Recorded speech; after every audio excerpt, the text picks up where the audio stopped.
In today's video, I'm going to teach you Guide with Squarespace and account.squarespace.com. By the end, you'll know exactly how to reach your Squarespace account dashboard, open your site settings, find the code injection area, and paste your schema markup so search engines can better understand your website. First, open Squarespace and head to the Create Your Website page.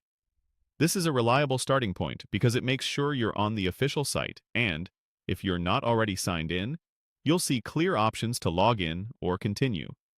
If you already have a Squarespace account, go ahead and sign in so you can access your sites and settings without interruption. Once you're in, look for the Account dashboard. Clicking this takes you to the main hub where all your sites, subscriptions, and settings live.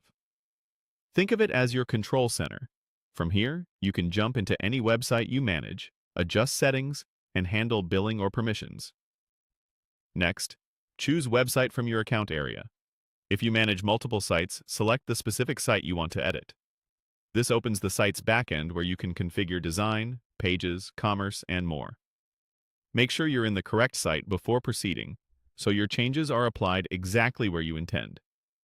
Inside the site's settings, use the search bar at the top of the configuration panel and type Code Injection. Click the Code Injection result to open its settings. Code injection is the built-in place to add custom code that loads site-wide, such as analytics scripts or structured data. It's powerful because anything you place here is injected into every page, which is perfect for schema markup that should be consistent across your site. Now paste your schema markup code.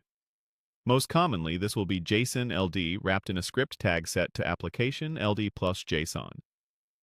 In many cases, the header field is the right place, so search engines can read it early. Before pasting, confirm your code is valid JSON, with matching brackets and quotes, and that any placeholders, like your business name, URL, logo, or social profiles, are updated for your site. Avoid duplicating the same schema in multiple places, and don't nest script tags inside each other.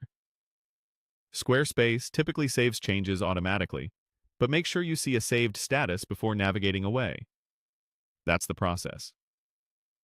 After you've added your markup, consider testing your site with a structured data or rich results testing tool to confirm everything is recognized.